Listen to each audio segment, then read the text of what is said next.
Alright, dude. Welcome back to another episode as Thick as... Yeah, no, as Nate Rose and as David Piersaul. The podcast is called Thick as Thieves. I embody the podcast so much. We're off to a bad start, guys. Run it back. What? I want to talk about cash. Aliki, what are we doing today? Okay. Tell us. And Leaky is here too, ladies and gentlemen. I feel like Leaky is as much as part of the podcast now. That's true. Yeah, I'm just a mystery. I'm just a voice. So today we're going to be freestyling. You guys aren't working against each other. You're working together. So you're going to be making music together. Camaraderie, bro. There's two black cups on the table between you. One has random genres. One has random topics. You're going to pick a genre and a topic. That's what you're making a song about. I'll play you a beat. And you guys give us a verse. Say less. Okay. Say less. All right. So I'm picking topic. I mean, I think we just draw out of here. It, bro. All right. Okay. And like you have everything queued I got up. one. Yes. Dang. Oh shoot. Go ahead. Okay. This says Cotree. What is it? This says Cotree. There's no N in here. So Cotree. Yeah, Cotree. The genre. The genre Cotree. Well, you're familiar. Well, we're gonna do Cotree, and the topic will be the secret lives of socks in the dryer. Socks in the dryer. Yes, which we know that they okay, country disappear. So all right. there has to be something around. Oh there. my goodness. This will be hard. All right, let's do it. Let's run it. I'm nervous. We're in Nashville, so we got to get this right.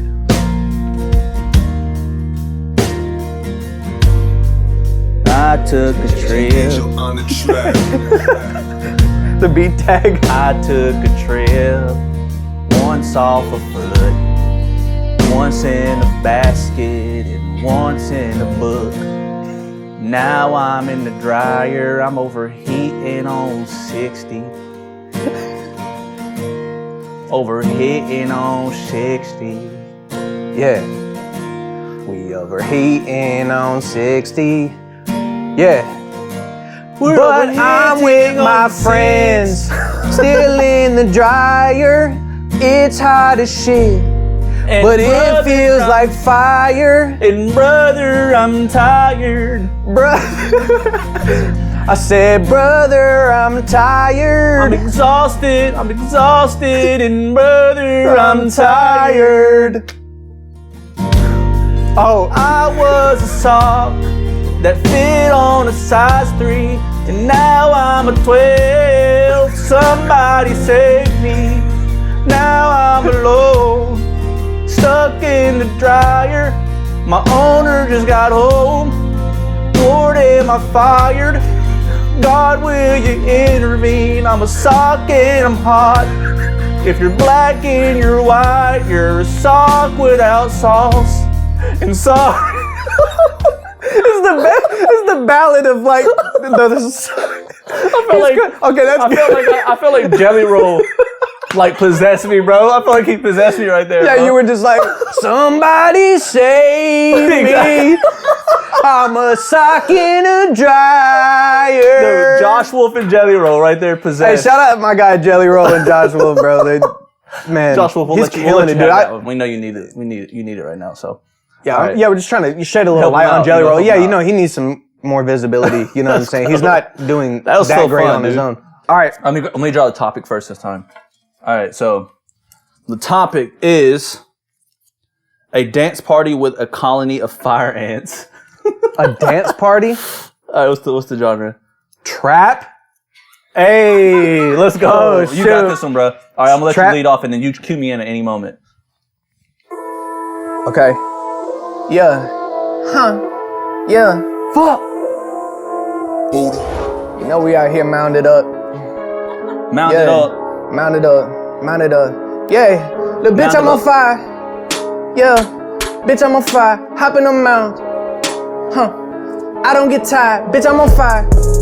Dance. Dance in my pants. Yeah. Yeah. And keep a gun in my pants. You know I'm out in France. Yeah. With ants. Yeah. With ants. Yeah. Ants. Cause bitch, I'm on fire. Bitch, I'm on.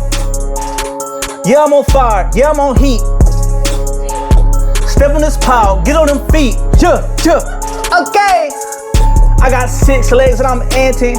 6 legs and I'm in your girl, I'm 6-legged her pantsing. 6-legged and I'm dancing. 6 legs with this ant pile and I'm coming through and I'm prancing. Yeah, I'm coming through and I'm prancing. You know that money be dancing. And if you step on me, 32 Chris Hansen. Hey. We can go ahead and get him out of there. You know what I'm talking about. Why you showing up? Yeah, don't step on me when you walking out. Hey, cause I'm an ant. yeah. Cause I'm an ant. Oh yeah. Cause I'm an ant. Cause I'm an ant. Best know I'm about to protect my queen. Yeah.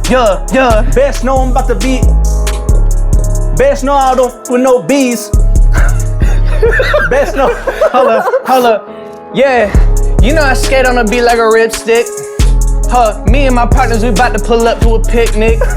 Yeah, watermelon with this shit on. Hold up, bro, that's hard.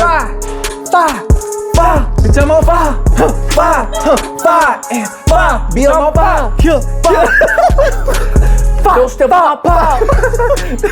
Don't step on my pile, bro. Let's go. Yo, that line, about to pull up. But we mean my boys about to pull up to a picnic, bro. Because that's legit what fire ants be doing too. They really do that. Okay. Oh shoot. All right, let me get a sip of water. Hold up. Me too. All right, you gotta draw the genre first this time. That was fun. EDM. It's like, what? How do we do this? Punk rock, dude. Oh, you know, I used to be in a rock band, so. David, bro, tell him about the rock band. I was in a rock band called Ripple Effect. I was the lead singer, bro, and y'all just heard what I can do when I sing, so y'all. Bro, it's crazy because, so we went to high school together. Yes. I knew of Ripple Effect, and like at the same time, y'all had the band going on. You were maybe one of the only there was only like a handful of people that even attempted a band in high school. Yes. But I was also one of them. I had a band called Mimosa Sky, but I remember Matt Green was the drummer, and me and Matt Green used to talk to like always be like, who's better at drumming? Right. I mean, Slick, I think he was probably better. No, Matt Green's a beast at the drums. Yeah. But at the time, you know, I was playing drums a lot. Yeah. And then I remember you had Lewis and Ben? Lewis and Ben were bass and I think another guitar.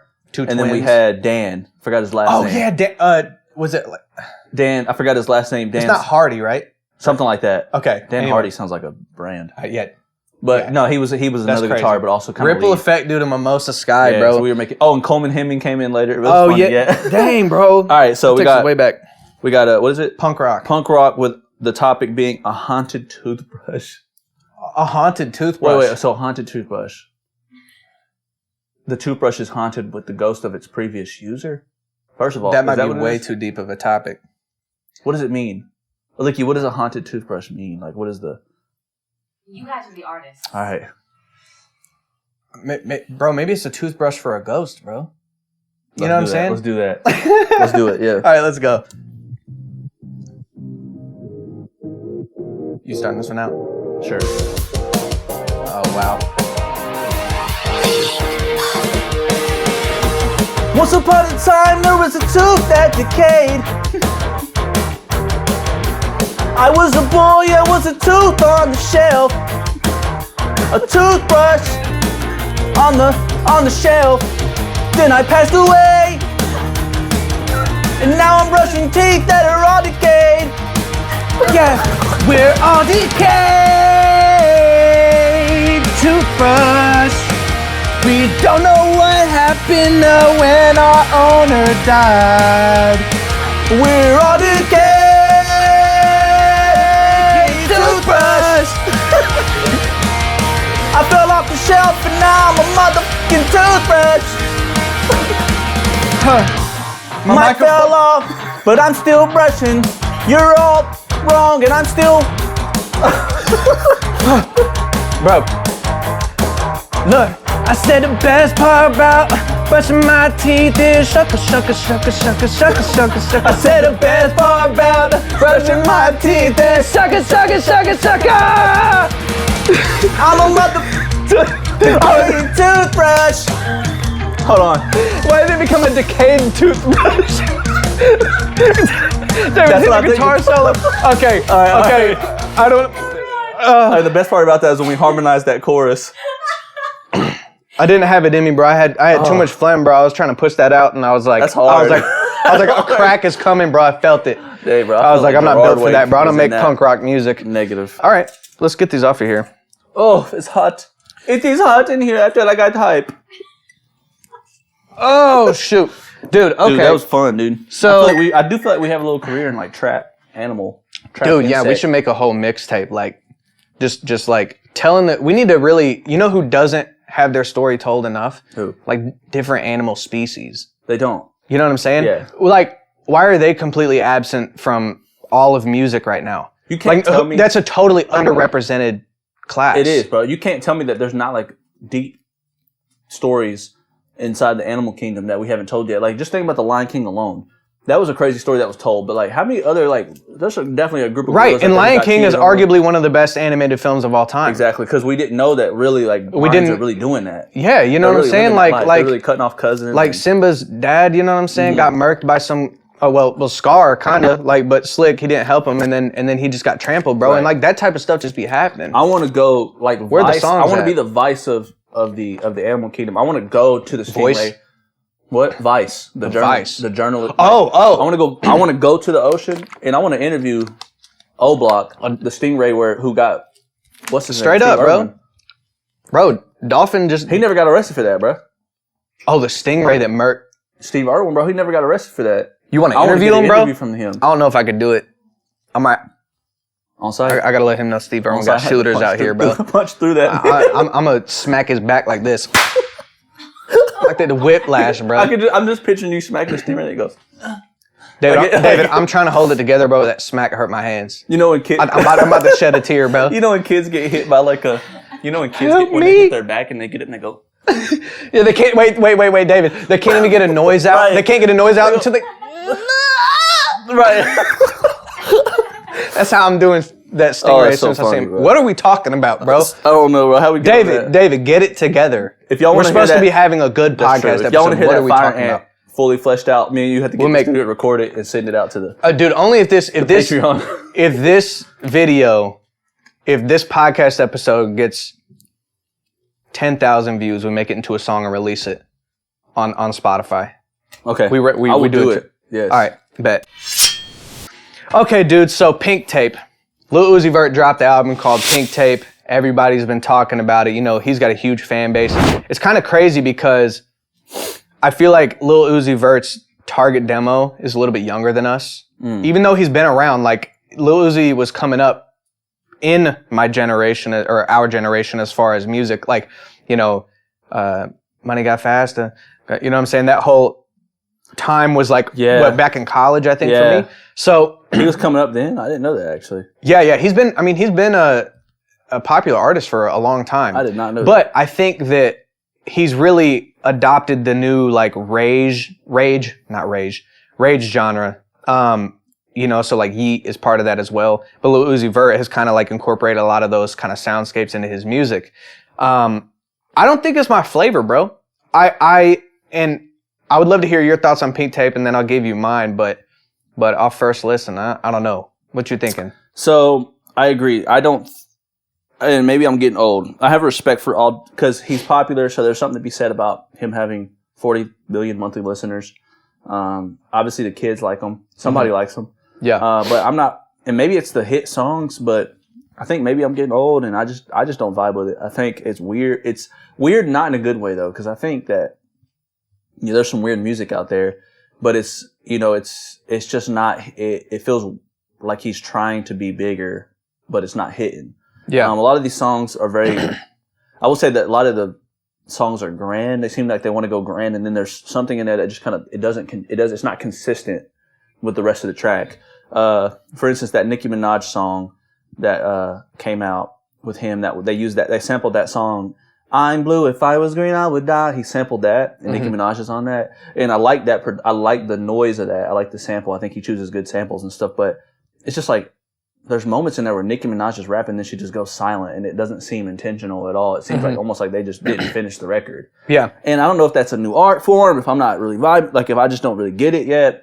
But I don't like his music. I don't think it doesn't intrigue me. It doesn't make me feel anything. Do I like Uzi Vert as a person? I think he's pretty cool. Mm-hmm. He seems like he's so happy when he makes his music.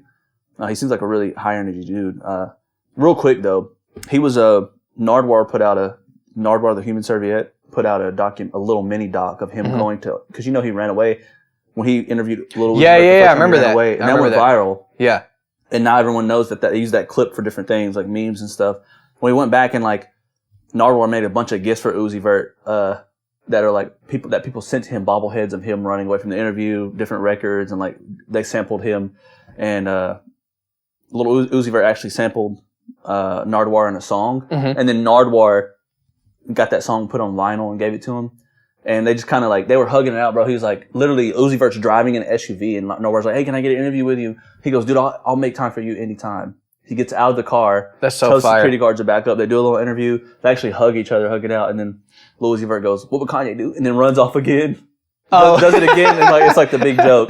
That's but yeah, awesome. I like him as a guy. I just think his music to me is like so not my flavor. I agree with you on that. I think he has some good features. Sometimes it's good production and sometimes it's hard beats, but it doesn't speak to me at all. Yeah. I would say my thoughts, I'll speak on the things that I like about it. I think that occasionally he has moments of really unique melody selection, as far as vocally. And I think his music is best suited for a live performance. It's kind of like EDM to me. I used to be big into EDM, and that was when I had a local club where I could go and experience EDM live with other people. And that's like the perfect format for experiencing it. But I don't listen to, trap in the car, trap EDM or like dubstep or anything like that while I'm in the car. I kind of feel like that's the format for Lil Uzi's album to me. Is like, I could see this going super hard at a show, but it's not something that I would personally listen to. Or TikToks. Those are the positive things. I would say, man, a lot of these songs sounded very similar to me. The production was very similar. Obviously, there wasn't a lot of dynamics that I heard throughout the record. Another thing is, I feel like the concepts, bro, the song topics and concepts were so stale and pointless to me. Like, just one song, he's just talking about like just fucking this person or fucking that person, and then it's the whole thing. But he's just like saying things. Like there's no, and to me, dude, I mean, here's the thing. I don't know how old Lil Uzi is. Can we look up how old Lil Uzi Vert is? Because I have this thing, dude, where it's like when artists get to a certain age, it's like, hey, bro, like your content should age with that. It's kind of getting corny. Yeah. It's like you're still having sex with, what is it? 27. 27. So he's like that's crazy. I didn't know he was younger than me. But he's like our age. It's like, hey, bro, like, you know what I'm saying? We've been doing the fucking bitches getting money thing for like a pretty long time. Yeah. You know what I'm saying? I understand. I feel Lil Yachty is past that. No, Lil Yachty is for sure past that, you know bro. What I mean? Like his music is starting to transcend with his. For sure. His mind state. Yeah. And so, I don't know, man. I thought that, I thought that a lot of the song topics were like, what are we even talking about? And it's not like I need a message, you know what I'm saying, every time I listen to a song. It's not even that. It's just that it doesn't even, like, my favorite trap songs are about a specific thing. You know what I'm saying? And they're like talking about a specific, it's just like, it's not just like random thoughts. Right. And the thing is, Lil Wayne used to do random thoughts where his songs didn't have as much of a point in a lot of his records, but the bars were crazy. And I'm not even hearing that. I'm not hearing crazy bars either. You know, Wayne used to be like, Wayne paved that whole lane of, we're not going to talk about something specific. I'm just going to give you bar after bar. You know what I'm saying? Yeah. But I don't know, man. Not my flavor, bro. Yeah, I agree. I think, like, I had a realization when listening to this album in totality is that I don't remember the last time. I'm a big fan of, and I feel like I get into very like old head territory when I speak like this, because that's how my dad used to talk when I would talk about other artists who were new to me and like cool, or like I hear like Joe Budden or someone like Charlamagne talk. Yeah, and I'm like, but I feel like I don't remember the last time we've, other than Kendrick, that we've had an album as an experience, and I like that. It's always been my favorite thing about music. I always listen to albums from top to bottom. And it does feel like with DJ Khaled, with Lil Uzi Vert, with there's certain artists, they're just releasing stuff, and it's just like they're trying to make hits, which dope. But I'm more impressed by the fact that you can have Good Kid, Mad City, and have the track Good Kid, Mad City, and the track Swimming Pools, and the track Compton. But you can also get the entire narrative story and right. through line. Those are all hits. Those are all hits, even with N95 or Love or DNA or freaking If These Walls Could Talk or any of those. He has hits on all those albums, but the album is still an experience. And you see that from J. Cole. You see that from a lot of artists. And to me, it's like, why release an album? There's probably some legality stuff, like we have a 3 album contract with you, stuff like that still fits into that scope. But I'm like, I don't like just hearing soundtracks. It was also a really long album. For the songs to sound so similar, yes. An hour and a half album. Look, man, I don't think it's an old head position. I think what you said takes all the steam away from the old head argument, which is you were like, I might be getting older and it's just not my flavor. I don't understand it, but clearly it's working. Clearly there's something that connecting. I can see the value of it to somebody. It's just not my flavor. Right. The reason I always use flavor is because like music is kind of subjective. Like everybody has their own taste. That's true. And so like I'm not saying it doesn't have any artistic value, but I am saying that it doesn't fit my rubric of what I'm looking for when I listen to music. So yeah. Well, I think I probably won't listen to much Lil Uzi music after this. I think it was the first time. Also, he really does toy with a lot of like satanic themes and stuff as well. Like him and Playboy Cardi have been doing that in I have heard Destroy Lonely. I've seen some stuff. I don't know. To be honest, man, I don't think it's like authentic. I think they're just trying to be like Doja Cat, hardcore and cutting edge. Well, she might be on some other stuff, but yeah. Have you seen that freaking what's that little Uzi thing that he does on the TikTok thing? Where are you going? Remember that little? He does that little thing. He's like, what's it like? That's I just want to rap. Right. I just want to.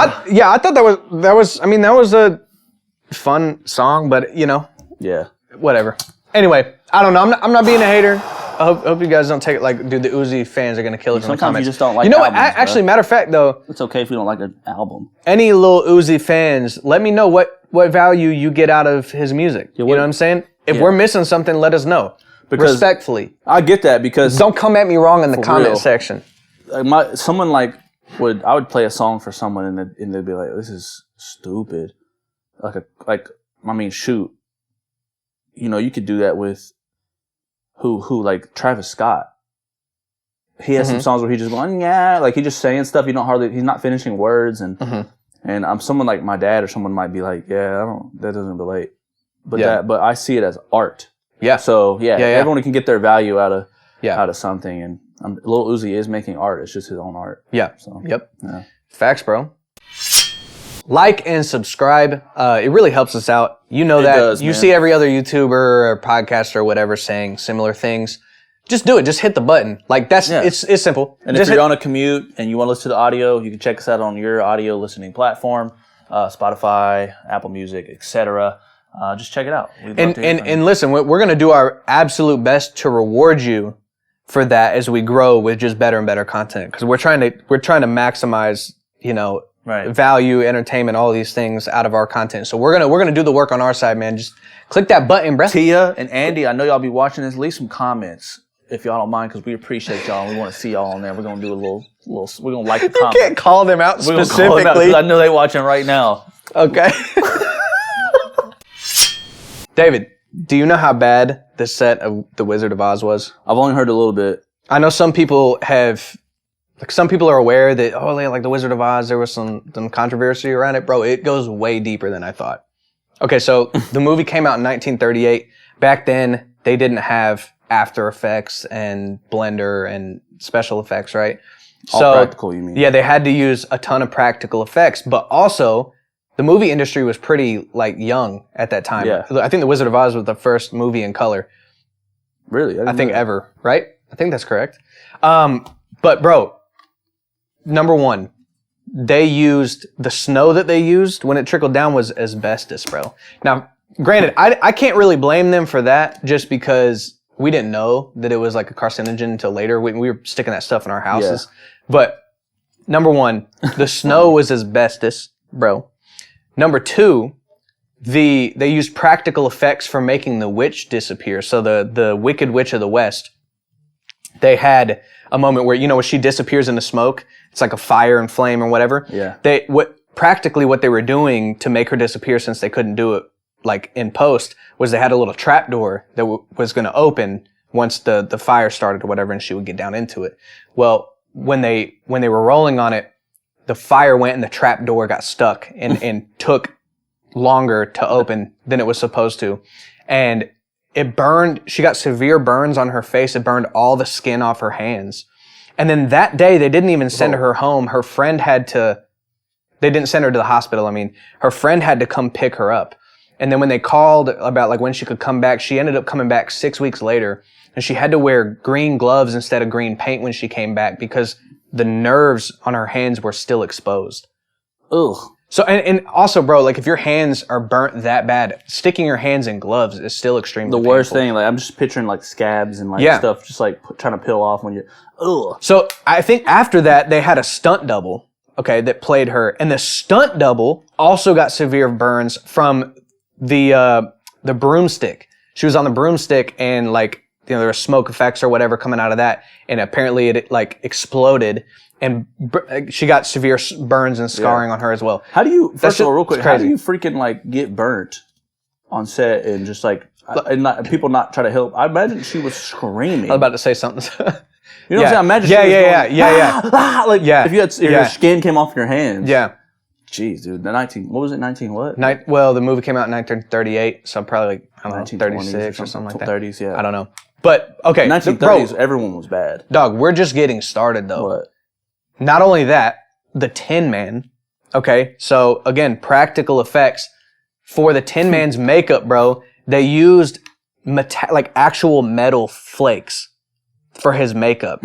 So he was he was breathing this in, bro. 9 days into shooting, he woke up and his like arms and legs were like having like weird reactions and he was having a tough time breathing. He had to go be in an oxygen tent for like weeks because he was just ingesting metal shards. It was getting into his lungs and kind of shutting his system down.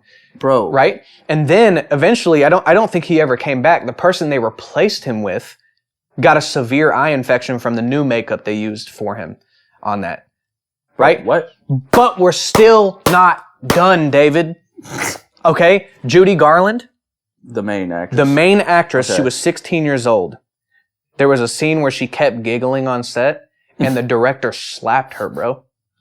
He slapped her. And not only that, not only did he slap her, but do you know she was only getting paid more money than one other. He slapped her, bro. That's still wild. Judy Garland, the main actress, was only getting paid more than one person on set. Any guesses? The lion. No. Toto, bro. The dog. The actual dog. So she was she was the main lead, but I guess since she was 16, they finessed her. They finessed her like she was getting paid a measly salary. Yeah.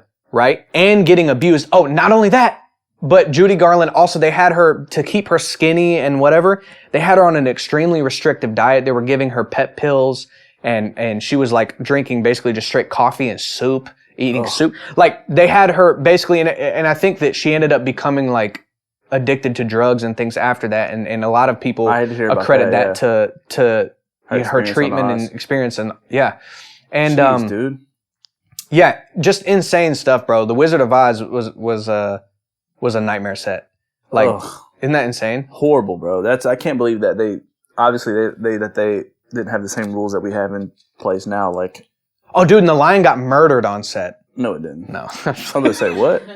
You go, poachers came. They thought he was a real lion. Bro, they thought he was a real lion, bro. They shot him in his neck. It was so practical. He was going, hit my neck! Nah, that's wild, dude. I can't believe they let that happen. I can't believe I can't imagine the director smacking someone today. Imagine we're on set with we're on set with Dylan. And he like, no big deal. No big deal, bro. We're on set with Dylan, and he's like, he's just like goofing off, and we're trying to roll. I'm like, Dylan. Yes. Then John Keith steps in and tries to say something. I go. Then Michael comes in. I go. We have to double team Michael. Yeah, we got. He's strong. He's probably strong. Mowgli comes in and I got to kick his leg out, and I'm like, I'm sorry, bro, I have to do this to you, but like, this is our set. Dude, that reminds me, freaking Sam Raimi. If you're not familiar with Sam Raimi, he directed the Spider-Man Tobey Maguire trilogy. What is that? In 2008 or something like that. That movie, you know what I'm talking about? Tobey Maguire, the first Spider-Man that came out. The OG. That was huge. That was huge. Yeah. He directed a movie back in like I think 1984 or something like that. But it was called The Evil Dead. It's a classic horror film. It was also a horrible set. Definitely not as evil as Wizard of Oz. But he was 18 years old. He brought a bunch of people out in the middle of Tennessee, not an hour and a half from where we're at right now. This cabin, which you can still go to. It's blocked off, but you can see it with a drone or something. Wait, they shot it in Tennessee? Yeah. Freezing. Have you been there? I haven't, but I looked it up because I wanted to go. But it's one of the coldest winters in Tennessee's history. He brings out the actors and the actresses out there, and yeah, they shoot a movie in like, I think it was like 2 months, and yeah, it was miserable. They had, first of all, there's a crazy scene in The Evil Dead, if you haven't seen it, where one of the actresses has to go out. She's running away from the demon, and she's going into the woods, and she trips and falls, and this is all, she's actually all doing all that. All the scratches and stuff are all real. Well, she actually ends up getting raped by the demon in the movie, and the demon uses vines and like tree branches and stuff to like rape her in the movie, and she was actually getting cut up doing that scene, and to this day Sam Raimi's like, yeah, that's something I regret making. And you know, he's in his 40s or 50s now, so he's like, you know, does she know what she was getting into? Yeah, she was a trooper about it. People got sick on set. A lot of the stuff, you know, a lot of the things Sam Raimi had to shoot himself because everyone else was so tired. He would just pick up the camera and start doing it. Crazy set, dude. Difference is that everyone who was involved with the movie all wanted to do it. So they were all troopers through it. But man, that reminds me of that one time you abused people on that set. Remember that? We stayed up for 24 hours straight and I almost died. Remember Are you talking about egos? Or the time when I was in that convertible? Yes. In the middle of... Why'd you say I abused? Wait, why did you say... degrees. No, but now we're talking about real things? Yeah, no, remember that time I was in the back of the convertible at negative 13 degrees Celsius? Yes. Celsius? And you remember that time you had me in the car and it was absolute zero and all of my atoms stopped moving? Do you remember when I literally had got resuscitated and had an encounter with God? Yes, you're welcome. Yeah, you remember that? You're welcome. Well, you need to thank God because He brought me back to life, and we made more videos. Yeah, that's right. That's right. Yeah, and it looks crazy. Cool.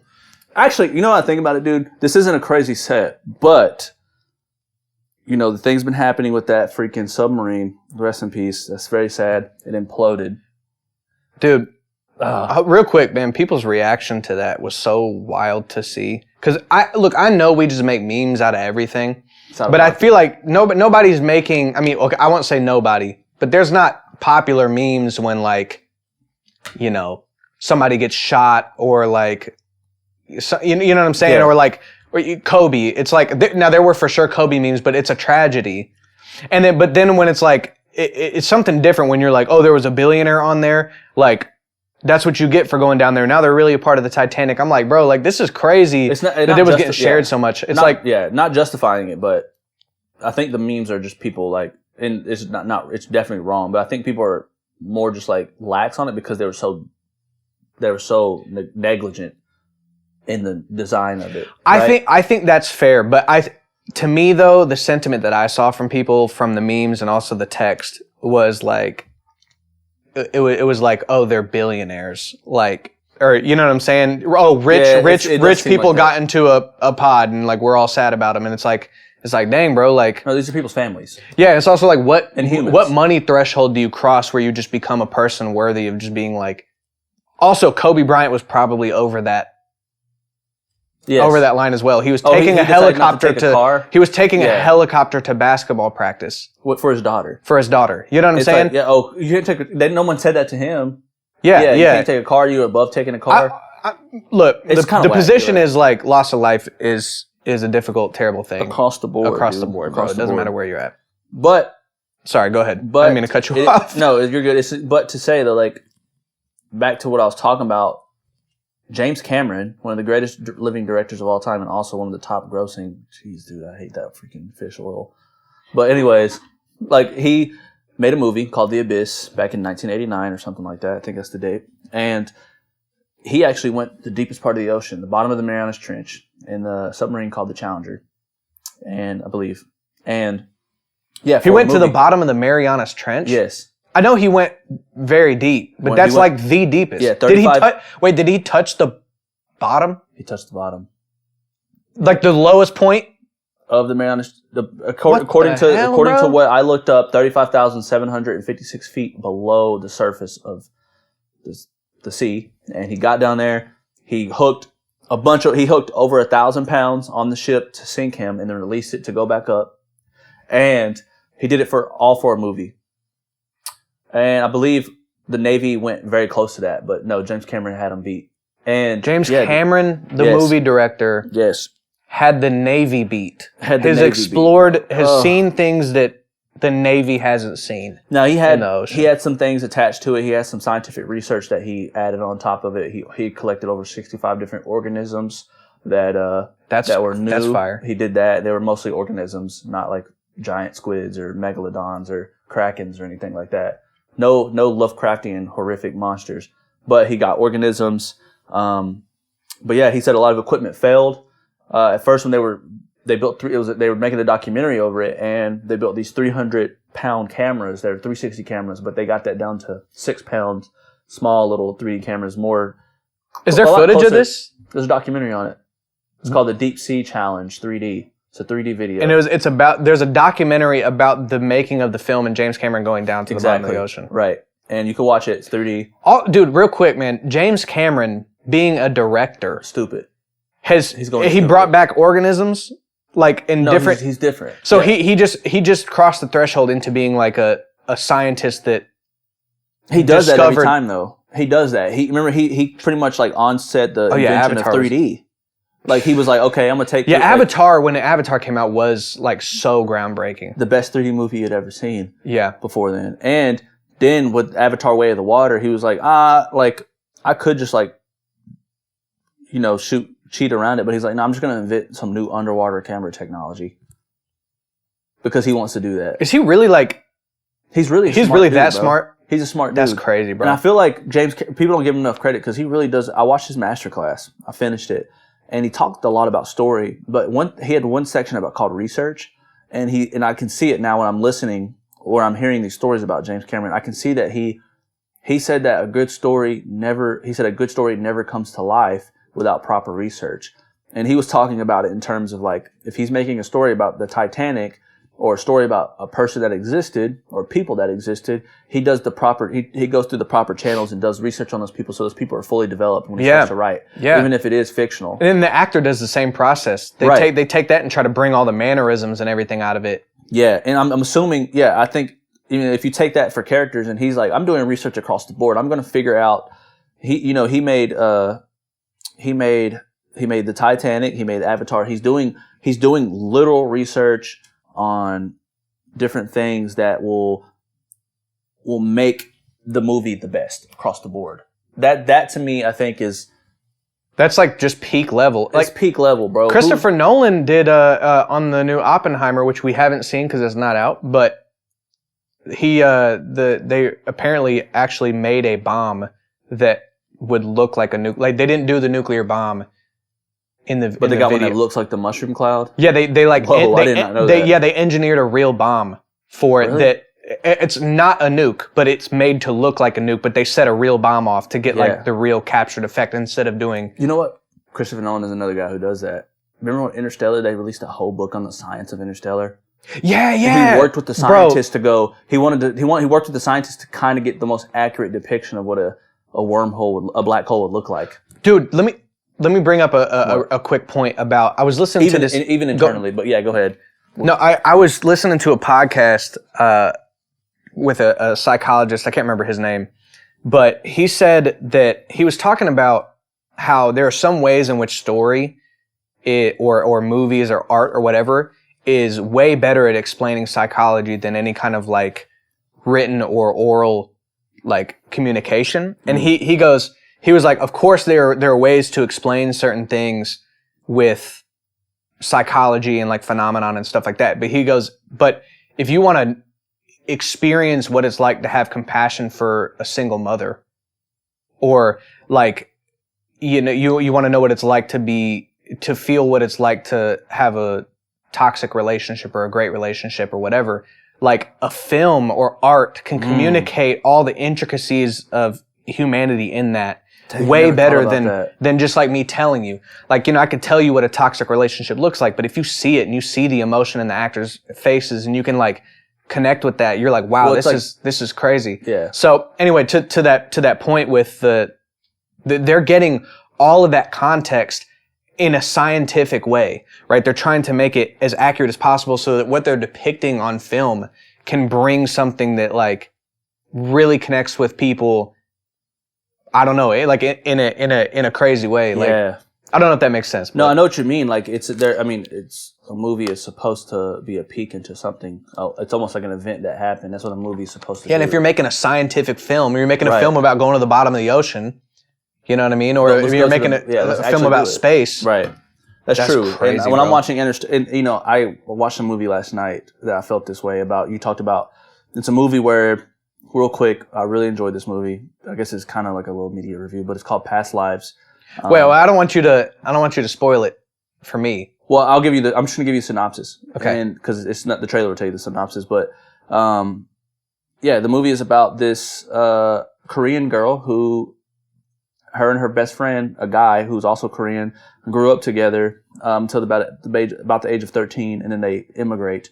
Well, the main character immigrates to Canada, then to the United States in New York, and 12 years pass, and he finds her, and then pretty much like, it's almost like destiny keeps leading them back to each other. But while all this is going on, she ends up getting married and stuff, and then there's this tension of like, this like, she's caught between old life and past life destiny, and like this person who they seem to have like a true connection. They always end up finding each other, and the way that they deal with it is like, they deal with it in such a powerful way of how like she is dealing with the idea of like, I am married and this is how my life turned out, but this is still something real over here.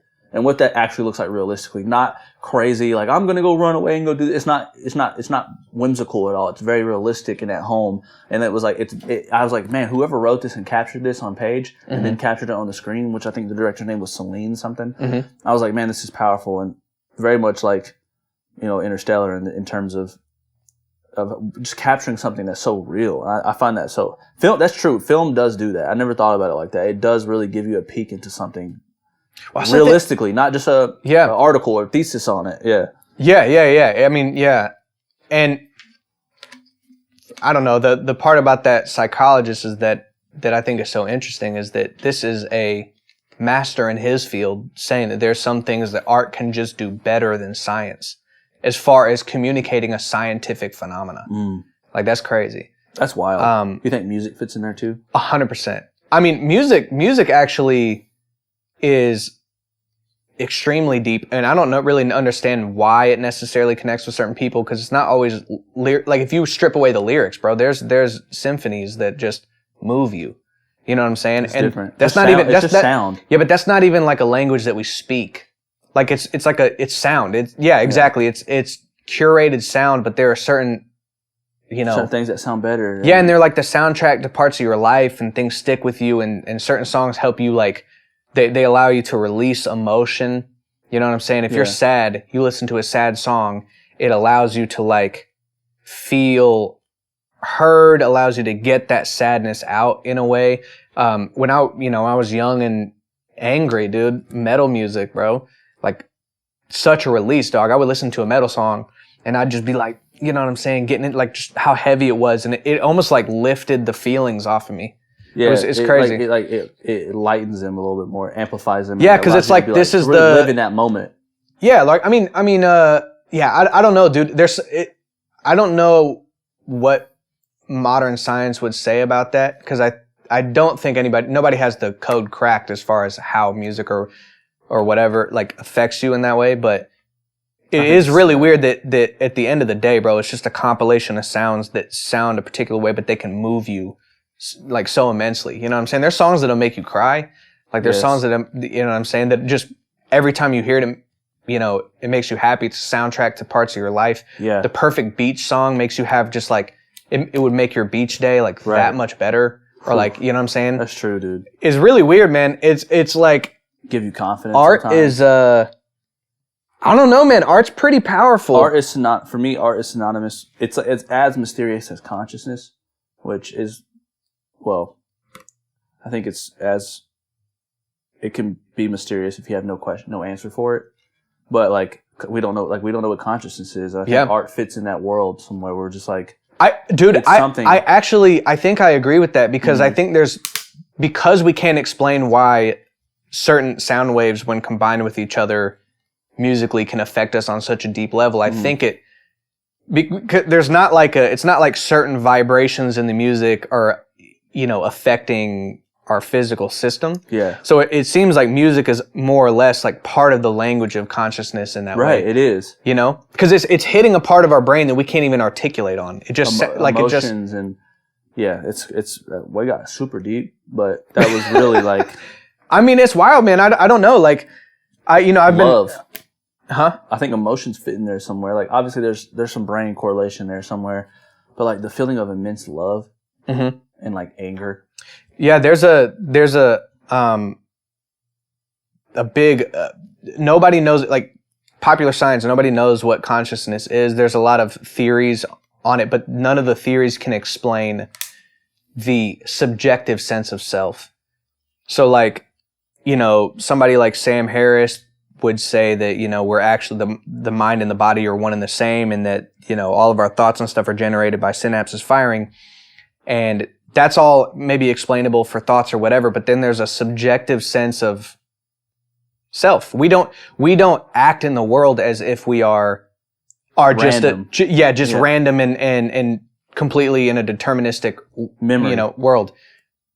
Yeah. You know what I think about memory is a thing. It's like if it's just all random, what is memory? Like do we even know what memory is, honestly? I don't know if you've looked into that at all. That's something that we can talk about later, but we store memory? Yeah, I think we store, I guess part of the scientific argument would be we store certain memories, because we want to preserve ourselves longer and we learn lessons but there's way more stuff that we forget. Even in this moment, this is so interesting because like even in this moment, I'm talking to you, but in my peripherals, I can see everything else that's going on, but I'm not intaking it as information. That's true. You know what I'm saying? If you switch this book, I wouldn't know. I wouldn't notice. You know what I'm saying? If it was just switched right now. It's because I'm here. I have way more inputs coming in, but my brain decides we're going to have to not pay attention to this stuff and focus on only the most important things. And also the sound that's coming from my voice as I speak to you. Yeah. You're like focusing on that and taking it in and processing it and then thinking of a response. It's kind of wild. Yeah. Dude, we're on the topic of art. I'm really curious.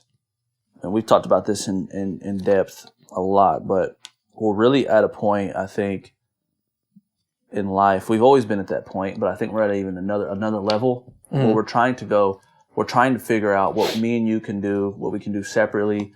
What can we do to explore the boundaries or even jump the boundaries of what we view as art and figure out how art is going to be a language that we can recreate, like the language that we can reconstruct in our personal lives. Like it's easy, like me and you think of concepts and we can think of a concept that we've done before.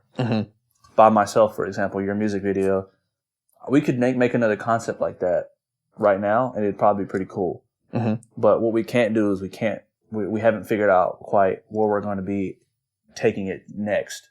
So I'm curious about like a couple things, processes, how we're going to get there, how you're going to get there in music, how we want to get there together, how I want to get there in film, and just like explore that as a conversation, because I think you have some interesting thoughts that I think people would like to hear, especially the music thing and how you've interpreted your processes and so on. So yeah. You kind of get what I'm saying? Yes. Okay. Let me start maybe with, I think my assessment of where we're at is that, that you got that 10,000 hour concept, that it takes 10,000 hours to, master any skill. And I think once you hit somewhere around that threshold of 10,000 hours, you're an expert enough in something that you're doing that any more advancement in that area is more like an artistic. It's like basically you know all the rules and now you have the carefully crafted ways in order to break them. I had a transition in my music, sometime last year where it just kind of clicked in my brain, and I was like, yo, like I'm going to just straight up give myself permission to be experimental and be weird and be creative. And if it sounds cool, I don't care if it doesn't fit at all within, you know what I'm saying, what is current or whatever. I'm just going to do it. But I think that even beyond that creativity, because I feel like that's part of it, right? Because even visually, what can we do that's just weird? We talk about this a lot, like on the video side. It's like, okay, like we need to be paying attention to everything, and every part of it needs to be remarkable. So we need to, like, what's the wardrobe like? How does the wardrobe interact with the background? How is the light being shaped around the subject and the background in a unique way? Like, what's the framing like? You know what I'm saying? We have all these things, and we're trying to bring something remarkable to each level of that. And I think when that's done, you get something that's never been done before. But another layer on top of that, piggybacking off of the connectivity with people and the consciousness conversation, I think that where we are going to have our biggest creative explosion is when we're going to be able to fully figure out how to bring our beliefs and our personality into the art. I agree. And it's been tied to that in some way, but there's like a fully actualized version of it, Like if I even look back at our first music video, we were trying some unique stuff. I don't think that has ever just not been the case. Like even when we didn't have the skill set to bring it to fruition, even back when you made that video with people with the masks on and the flares and right, bro, come on. Like but I'm saying like you didn't have the skill set, but at the time though you were like, what can we do to make this remarkable? Okay, I got some flares. That's gonna be a weird looking light source. That's and creativity. Like you know what I'm saying. Yeah. And so I don't know. I think doing things that like deliberately trying to break rules and get weird with it is one part, and I think the other part is finding a way to take the things that we actually believe about life and whatever and kind of package it into it in the same way that Christopher Nolan is taking these concepts about science and time and whatever and packing it into a movie, and James Cameron's doing the same thing. Kendrick did that on Mr. Morale. That's why I like the album so much, is because for me it kind of kicked down the door of like, oh, this is how you make an album that has all of the psychological and philosophical concepts baked into it, but it still sounds like something you haven't heard before. We've heard philosophical stuff over boom bap. You know what I'm saying? Like if you played a real boom bap record, you can get real heady on it. You can start talking about this. You can give but how do you package it in a soundscape we've never heard before? And how do you make a hard song like N95 and be putting concepts in there, you know what I'm saying, about masks and making, so anyway, I'm kind of rambling, but I think those are the two areas that now that we have enough of the skill set and understanding of how to arrive at what we want to create, I think it's these two areas that we got to really flesh out. But where do you feel like, do you agree with that? And where do you feel like your art, between where your art is now and where the greats are, what do you feel like that gap is? And I know part of it's budget for sure, but outside budget's of there budget for sure. But I don't really consider that a part of it too much, because there's things I want to create that don't require the budget, right? I'll say this, man. Art it kind of scares me a lot because I can't release it. I don't know if you ever felt that, but like I can't not think about it, and sometimes I want to. Like it's always like I want to create something. I want it to represent everything that I represent, and I want it to be good. And if I don't do it, I get like anxiety, and it makes me nervous, and it makes me like, and I'm just like, it makes me want to punch through a wall sometimes. And it's like, I imagine that's how someone like Kendrick feels. You're talking about frustration because you have an artistic vision and you still don't have the skill set to match that artistic vision? It's more so like, it's almost, and it's very, I've heard a lot of artists do this, but a lot of artists will make, like even the best, will make something and be like, I don't even like it. And so it's like, it scares me because like, it's always like, I'm always going to want more. I know that, and it's not scary from like a point of view where I'm like, I don't, it frustrates. It's not really like making me angry or nothing. It just makes me want to create. Yeah. But that urge to create is so prominent. So for me, to answer your question, that was just the beginning. For me, doing that is going, for me, it's like just sitting, finding, not just making something to make it because I'm frustrated, but going, what do I actually want to make and how do I make it so that I can get those feelings out for a temporary moment in time. Like I want to make a short film that tells a story about me that I think does it in not a corny way. It's symbolic. It does it in a fun way. It's still enjoyable to watch. I could just go shoot a video of me sitting on a beach at Blue Hour and then a voiceover. But for me, that doesn't encapsulate like what I want to do for real. So I'm like, I'm taking a step back. And I think I did talk about this briefly on one of my recent posts where, bro, we're built different. I'm gonna hype us up for a second. Me and Nate are built different. We're machines. If I worked for a corporate job right now, dude, I would crank out content, like 30 videos. How many? I could do it. I know I could. And it would be high quality, sharp and focused, well lit and stuff like that. And I can do it for myself. I've done it on TikTok. I've done it on YouTube and it has a success rate. I can do it. But I don't feel like I've made groundbreaking stuff yet.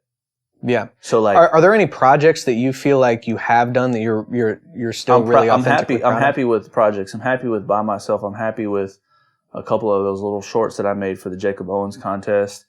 There are some things I'm happy with just image wise, like creating images for different people or videos for different people that I'm like, this is really cool. Like Paul Bunyan and stuff like that. But I want to look, I want to not be a machine and make something just to make it. I want to go, what do I really want to make? Why is it taking Kendrick 5 years to put out an album, but Drake 1 year? And why is it when you look at Kendrick music, you go, this is the epitome of what art is. But when you look at Drake, it's like, this is cool. He's making good music, but it's not the epitome of art. Yeah. So it's like 5 years feels like a dead time. Like I wouldn't want to wait that long. For sure. But like, for sure. But there's time that has to, for me, I feel like there's time that has to be given to come up with these things. So I'm like trying to figure out the balance between how much time I want to give and how much art I want to create. So you feel, okay, so real quick, you feel frustrated about all of this, the process, the artistic things that you have that you want to be able to bring out, but you just like, I can't visualize them in totality. Yeah. And it's, I totally feel that. You know what I mean? I mean, I'm literally, that's why our conversation on the phone the other day, I'm like, bro, we have to get back in our bag. We gotta start making. Like, yeah, dude. We gotta start making for us, and that's it. I was making TikToks about trivia because I knew I would get 1 million views across all platforms. Yeah. I knew I could do it. I knew a company would go, hey, we're gonna send you this product. I could, bro, if I decided I don't care about art at all and I want to make a YouTube channel that garners results, I would run it. Yeah. And just it would be go good. do pranks and I would do just great at it. Yeah. And I'd make a lot of money doing it. And I like money still, but I want to make art. And I think you feel the same way. I do. I want to make art. And the truth is, bro, I'm hyped. I think we have the sauce and I want to make it and I want to do it.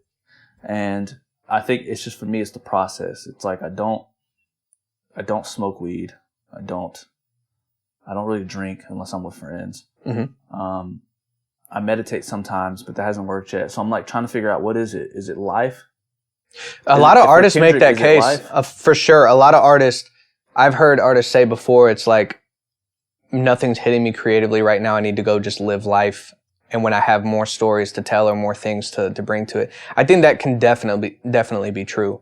And I think it just depends on how heavy you weight the stories that you want to tell versus how heavy you weight just the sonics that you want to get out of it. Because, I think that conceptually, which with filmmaking, it's like, you can't just divorce the aesthetic from the, like they both have to be there, from the story and the narrative. Yeah. You know what I'm saying? So like, you have to, in order to have the narrative that like really reflects, you know what I'm saying? Go ahead. This is the hard part for me. And because I don't care what no one says, bro, Ari Aster has to be a disciplined man, but also he's a great artist. So like, I feel like a lot of people they'll stand on the crutch of like, I'm going to take my time on this project. But Ari Aster's 33 something years old or something like that, maybe a little older. There's no way, like, I think he's older than I think he's like 36. But there's no way that, like, he wrote a 3-hour feature film called Beau is Afraid. Also, he made Midsummer, and he made Hereditary. It's like, dude, he was writing feature films in his 20s. For sure. There's no, like, there's discipline involved. So for me, I'm like, where does the discipline exist? And where does the passion, where do they all combine? Because doesn't Stephen King, I think I read something. Yeah, but Stephen King says his thing is he writes 7,000 words a day and that's it. He just and even if hogpasses it out. Yeah, and he's like, if it's shit, it's shit. It will get revised. But he was like, once I hit my 7,000, I think it's 7,000. It is. I think it's that. But I think about that a lot, actually. I think about that. He said that quote a lot because I've tried to implement that. I've actually done I did it for like 2 months straight. I've actually done the 15 minutes writing a day. I would just write down ideas, and then I got lackluster. I got kind of bored, and not bored, but I got too relaxed, right? And I want to get back into it. But all this to say, right now, I feel like I'm in the most creative season of my life I've ever been. Ever. Okay, fire. I can't wait to share the things I've been creating because I think it is the best work I've made. And I'm so excited to do it. But I want to be able to do it again when it's not there, when the juices aren't flowing. And I'm like... Yeah. I'm in the opposite. Yeah. I'm in a valley right now. Are you? Yeah, like, I feel like that period for me was, like 4 or 5 month period that started in like October of last year, kind of ended in like January. That, yeah. And I think life stuff might just be getting in the way of that, to be honest. I mean, it's kind of hard when, you know some of the stuff that I'm dealing with. So it's like when all of that is top of mind, it's really hard for your mental energy to be just like just creativity just coming out. Which is okay. Which is fine. Yeah. It is fine. I'm waiting for it to, but I'm still working. Like I'm still like trying to create records, and occasionally I'll make something that I'm like, oh, this is kind of dope. I haven't made anything that I felt like was groundbreaking in probably 4 or 5 months, but Medulla's hard. Was that 4 or 5 months ago? Yeah, I think I started. Well, I mean, that was more like towards the end of that creative streak. I really like Level Up. Medulla was, I think, the beat name, but yeah, dude. I mean, I think there's a fine mix, man, and dude, everybody has a different artistic process too. So I think you just got to find out what works for you. Like if writing for 15 minutes a day, and even if you stop writing because you get bored with it, that probably helped you. Like even just writing it down, it probably contributed to something. Like it did, for sure. So it's like that's part of the process. If you just go live some life, and you go to where were you at in Mexico? Tulum. You go to Tulum and you spend some time with your girlfriend and her brother and the other friend or whatever, and you get to experience a new culture and experience like this new different part of life. I feel like you will have more context when you come back to create again. And I don't know, man. I think that we have to remind ourselves to not be so hard on ourselves sometimes, because when I look at you, I feel like you're always hard on yourself. I am. I'm very unbiased with myself. I'm very blunt in my head. Right, but at the same time, bro, you're always these things, being a better person or getting better at art or all of these things are always top of mind for you. So it's just you feeling like you're falling short, but the fact is you're actually every day thinking about how to improve on those things. And you're doing things that get you closer to that goal. Even if you go, like I tried to stay consistent here and that wasn't working, so I'm pivoting or I'm doing this. All of these things are feeding this end goal. Even if you didn't take the YouTube channel to its end, you got to a point where you're like, I don't like just reacting to music videos or doing trivia for the views. You realize something about yourself. You also know how to do that. So maybe there's a mixed medium where you have like something that has all the appeal of this thing, you know what I'm saying? But in a more artistic fashion. Yeah. And then not only that, but even just having done it, like I'm sure you learn things about marketing and the internet and I did. And like you actually got to analyze pieces of art, and so you probably pulled things. Certain part of it benefits what we do here at Thick as Thieves. Yeah, and what we're doing with it. Yeah, you had to sit in front of a camera and speak to nobody. I feel great. I feel easy now doing that. It's true. Exactly. So I think all this feeds in, bro. And so like look, my advice to you, and this is just I can use this advice as well. So this is not me. Like I for sure feel the same way, and I'm very hard on myself too. Yeah, you are. But I feel like it's not, you don't need to be hard on yourself because you are always trying to be better. Yeah. If you were just not trying to be better, then it would be like, hey bro, like you gotta like try to do things, bro. But you're always trying to do that. You're always trying to shift it and stuff. So I mean, I think that's actually just part of the journey, bro. So whether you just live life and don't create anything, or whether you're creating every day because even to force yourself to do things just to get behind the camera more, or whether you only focus on passion projects or whatever you feel like in that moment is what you need to be doing, I think is probably the appropriate thing for you, because that's at that moment what you are feeling called to do. In that moment, that's what it is. Yeah, you know what I'm saying? So and it's just going to feed that, right? You know, so, well, shoot. Dang, dude, that was a good conversation. Good. Hope y'all Good enjoyed stuff. it. Yeah, well, we're going to continue it off camera, I'm sure. Yeah, because we've got to go write some concepts. Oh man, we got some fun stuff to do. I'm excited, dude. Yeah. Me and Nate are about to put together some stuff. I don't want to announce it too quick, but that's gonna be good. I'm excited. We're going to see what comes out of this week, bruh. Yo, if you're watching and you want to leave sure. a comment about the process of art and maybe even a crazy movie that you heard about that did some crazy stuff. I know there's a few more out there, but leave a comment. I'd love to hear from you personally. Nate doesn't really read the comments. I read all the comments because I care about the fans. But yeah, I don't read the 3 or 4 comments we're getting at this stage of the podcast. Oh, I care about those 3 and 4. So like I care about. No, I do. I care deeply about the 3 to 4 comments that I get. Even the guy who said, "Don't listen to these 2 idiots." I care about you. You're still. I actually do feel that way. Yeah. You know, I feel that way. I still think you're a child of God and Jesus saves. So you need to figure that out. Let's go, man. Hey, Thick as Thieves. Back at it again. Great conversation. Glad to be back. I'm hoping this next podcast we get to pack in a couple things that we created this upcoming week, dude. So it's going to be fun. We're just going to do it. We're just going to do it. We're going to make it. So, as always, bro, nice talking to you. Peace. All right, man. Yeah, baby, need top 5 when I'm done going mental.